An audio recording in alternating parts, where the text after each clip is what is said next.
કેમ છો મિત્રો? જય યોગેશ્વર, જય સ્વામિનારાયણ, જય શ્રી કૃષ્ણ. હું છું શિલ્પાસ કિચન રેસિપીસમાં તમારું સ્વાગત કરું છું.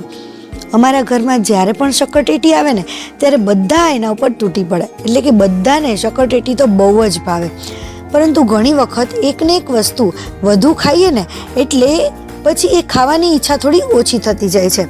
પરંતુ મને ઘરમાં બધા કહે કે શક્કરટેટીની એવી ટેસ્ટી રેસીપી બનાવ કે એનો સ્વાદ ક્યારેય ન ભૂલાય અને વારંવાર ખાવા પીવાનું મન થાય. ત્યારે ટેટીની મેં એક નવી જ રેસીપી બનાવી અને બધાને આપી. તો બધાએ કીધું કે હજી થોડું હોય ને તો મને આપ. તો આ એટલું ટેસ્ટી છે કે એમ જ થાય કે હજી પીધા જ કરીએ. આનાથી પેટ પણ ભરાયેલું રહે છે અને હેલ્ધી પણ છે, અને આવી ગરમીમાં શરીરને પણ ખૂબ જ ઠંડક આપે છે. તો મને થયું કે હું મારા યુટ્યુબ, ફેસબુક અને ઇન્સ્ટાગ્રામના ફોલોઅર્સ સાથે પણ હું શેર, તો એ પણ ટેટીનો એક નવો જ ટેસ્ટ લઈ શકે. તો તમે એક વખત આ રેસીપી ઘરે જરૂર ટ્રાય કરજો.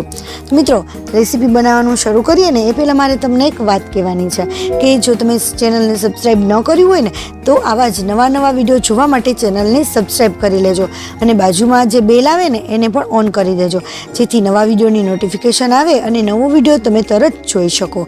વિડીયો કેવો લાગ્યો ને એ મને કમેન્ટમાં કહેજો. જો વિડીયો તમને થોડો પણ ઉપયોગી બને તો બીજા સાથે શેર પણ જરૂર કરજો, જેથી એમને પણ ઉપયોગી બની શકે. તો ચાલો બનાવવાનું શરૂ કરીએ.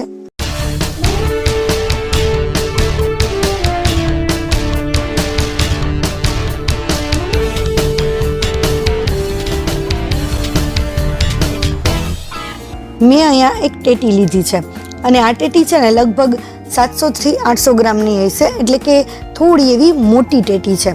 અને એને એક સાઈડથી કટ કરી લઈશું, એટલે કે એક સાઈડ સાવ નાનો પાર્ટ રાખીશું અને એક મોટો પાર્ટ રાખીશું, અને એની અંદરના જે બી છે ને એ બી બધા કાઢી નાખવાના છે.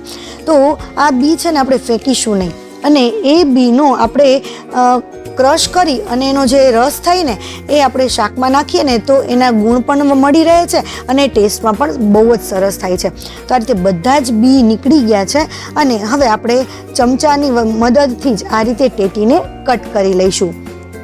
આ રીતે ટેટીને અંદરનો જે પાર્ટ હોય ને બધો જ કટ કરી અને એની જે બહારની છાલ હોય ને એ રાખીશું. ટેટીમાં ઘણી વખત ટેટીની છાલ, અમુક ટેટી એવી હોય કે પતલી છાલ હોય, અને અમુક ટેટી એવી હોય છે કે છાલ એની જાડી હોય છે. પરંતુ મારે જે ટેટી છે ને એની છાલ એકદમ પતલી છે, એટલે મેં બધું જ કાઢી લીધું છે. જો જાડી હોય તો સેજ રહી જશે, અને એનું જે ઉપરનો પાર્ટ હતો ને એમાંથી પણ કાઢી લીધું. તો એ એક પાર્ટ અને બીજું એવું થોડુંક એમાંથી લઈ લીધું, અને એના નાના પીસ કરી લઈશું. એના બહુ મોટા પીસ નહીં કરીએ, અને આ રીતે નાના જ પીસ કરી લેવાના છે. બધા પીસ થઈ ગયા છે.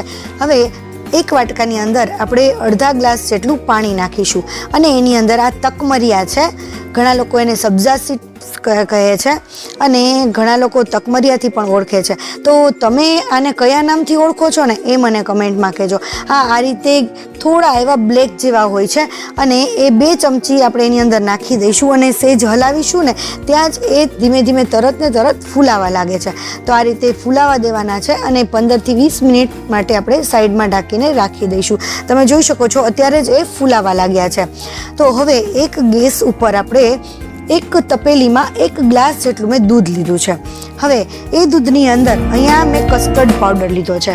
જે પેકેટમાં તૈયાર આવે છે ને એ જ કસ્ટર્ડ પાવડર, અને વેનીલા ફ્લેવરનો છે આ પાવડર. અત્યારે હું જે ફ્લેવર બનાવું છું એ વેનીલા ફ્લેવર બનાવું છું, એટલા માટે જો તમને બીજી કોઈ ફ્લેવર પસંદ હોય તો તમે એ પણ એમાં ફ્લેવર એડ કરી શકો છો. તો અહીંયા 2 ચમચી જેટલું હું કસ્ટર્ડ પાવડર નાખીશ, અને દૂધ બહુ ગરમ ન થયું હોય ને ત્યાં જ એ કસ્ટર્ડ પાવડર નાખી અને હલાવી લઈશું, નહીંતર એ કસ્ટર્ડ પાવડરના હિસાબે ગઠ્ઠા થઈ જશે. તો આપણે એવું નહીં કરીએ. તો બધો મિક્સ થઈ જાય કસ્ટર્ડ પાવડર, એટલે 2 થી 2.5 ચમચી જેટલી આપણે ખાંડ નાખીશું. હવે આપણી જે શક્કરટેટી છે એ ઓલરેડી એકદમ ગળી જ આવતી હોય છે, તો ખાંડનું આપણે પ્રમાણ ઓછું રાખીશું. હવે એકદમ સરસ દૂધ ગરમ થઈ જશે ને એટલે એ થોડું ચમચીમાં ચોંટવા પણ લાગશે. અને ત્યાર પછી અહીંયા મેં બટરસ્કોચનું એસેન્સ લીધું છે, તો એ પણ 5 થી 6 ટીપા એમની અંદર એડ કરીશું. આ બટરસ્કોચના એસેન્સથી એનો ટેસ્ટ તો બહુ જ સરસ આવે છે. અને થોડું ઉકળવા દઈશું. ઉકળી જાય ને ત્યારે આપણે ગેસ ઓફ કરી દઈશું અને એને ઠંડુ થવા માટે રાખી દઈશું. ઠંડુ થયા પછી આ થોડું વધારે ઘટ થઈ જશે. તમે જોઈ શકો છો ચમચીમાં પણ કોટિંગ થઈ જાય છે. હવે આ ઠંડુ થાય ને ત્યાં આપણે બીજી પ્રોસેસ કરી લઈએ. તો અહીંયા મેં એક મિક્સર જાર લીધું છે અને જે ટેટીનો બાકીનો પાર્ટ છે ને એ આપણે મિક્સર જારની અંદર નાખી દઈશું અને એને સરસ રીતે ક્રશ કરી લઈશું. તો આ રીતે ક્રશ થઈ જશે મસ્ત રીતે. એમાં થોડી નાની નાની કણકી આવશે ને તો એ મજા આવશે, એટલા માટે એ કણકી રહેવા દેવાની છે. બહુ સાવ ક્રશ ન થાય તો પણ ચાલશે. હવે આપણે કસ્ટર્ડ પાવડરવાળું જે દૂધ હતું એ તમે જોયું કે એકદમ ઘટ થઈ ગયું છે. જે પહેલાં ગરમ હતું ને એના કરતાં ઠંડુ થયા પછી ઘટ થઈ જાય છે. તો બધું જ કસ્ટર્ડ પાવડર નાખી અને મિક્સર જારમાં એને ફેરવી અને ક્રશ કરી લેશું અને એકદમ મસ્ત ઘાટી એવી આપણી રબડી તૈયાર થઈ જશે. તો અહીંયા આપણી રેસીપી પૂરી નથી થતી, પરંતુ એક મસ્ત મજાનો ટ્વિસ્ટ અને ટેસ્ટ આવશે. તો એને આપણે એક બાઉલમાં કાઢી લઈશું અને ત્યાર પછી એની અંદર આપણે જે તકમરિયા પલાળેલા હતા ને એ તકમરિયા એની અંદર નાખીશું. મિત્રો, આ તકમરિયાને તમે શું કહો છો ને એ મને કહેજો. અલગ અલગ જગ્યાએ એને અલગ અલગ નામથી ઓળખતા હોય છે. તમે કયા નામથી ઓળખો છો એ મને કમેન્ટમાં કહેજો. આ તકમરિયા છે ને એનો ગુણ ઠંડકવાળો હોય છે, એટલે અત્યારે ઉનાળામાં આટલી બધી ગરમીમાં શરીરને ખૂબ જ ઠંડક આપશે. તો આ તકમરિયા ખાવા આપણા હેલ્થ માટે ખૂબ જ સારા છે. અને ત્યાર પછી આપણે જે સક્કરટેટીની નાની નાની કટકી કરી લીધી તે નાના નાના પીસ કરી લીધા હતા એ મિક્સ કરી દઈશું અને એકદમ ઠંડુ ઠંડુ શરબત પીવાની તો બહુ જ મજા આવે. તો એના માટે આપણે થોડો બરફ નાખી દઈશું અને એને હલાવી અને મિક્સ કરી લઈએ. હવે અમે લોકો સર્વ કેવી રીતે કરીએ છીએ એ પણ હું તમને બતાવી દઉં. તો અહીંયા આપણું આ એકદમ રબડી જેવું જે કહીએ ને કે શક્કરટેટીની રબડી કહી શકાય, શક્કરટેટીનું શેક કહી શકાય અને એકદમ મસ્ત ટેસ્ટી એવું શરબત પણ કહી શકાય દૂધનું અને શક્કરટેટીનું. તો એ આપણું શરબત તૈયાર છે. અને હવે આપણે આગળ જોઈએ ને એ પહેલાં મારે તમને એક વાત કહેવાની છે કે તમે કયા ગામથી કે કયા સિટીથી છો ને એ મને કહેજો કમેન્ટમાં. કારણ કે મને પણ ખ્યાલ આવે કે મારા વ્યુઅર્સ મારા વિડીયો ક્યાંથી જુએ છે, કયા ગામથી જુએ છે, કયા સિટીથી જુએ છે. તો એક કમેન્ટ જરૂર કરી દેજો. હવે આપણે એને ગ્લાસમાં સર્વ કરવા માટે પહેલાં તો એને થોડુંક ગ્લાસમાં ભરીશું. અને જો તમને શક્કરટેટીના હજી વધુ નાના પીસ ફાવતા હોય ને તો હજુ પણ નાના પીસ તમે કરી શકો છો. તો આપણે ગ્લાસમાં ભરી અને ઉપરથી ફરીથી શક્કરટેટી એની ઉપર નાખીશું. આ શક્કરટેટી જ્યારે ખાવામાં આવે છે ને ત્યારે એનો ટેસ્ટ તો 2 ગણો વધી જાય છે. ઉપર તમારા મનપસંદ ડ્રાયફ્રૂટ નાખી દેજો. મેં અહીંયા થોડા કાજુ બદામ અને પિસ્તા બધું નાખેલું છે અને તમને જે ડ્રાયફ્રૂટ ફાવતા હોય ને એ ડ્રાયફ્રૂટ તમે એની અંદર એડ કરી શકો છો. હવે આપણે જે ટેટીની છાલનું બાઉલ બનાવેલું હતું ને તો એને આપણે એક વાટકાની મદદથી એને રાખી દઈશું વાટકાની અંદર અને એને અંદર પણ આપણે સર્વ કરીશું. અમારા ઘરમાં આ રીતે સર્વ કરેલું પણ બધાને બહુ ભાવે, એટલે કે જોવામાં પણ એટલું સરસ લાગે. નાના બાળકોને તો એમ જ થાય કે મારે એમાં પીવું છે.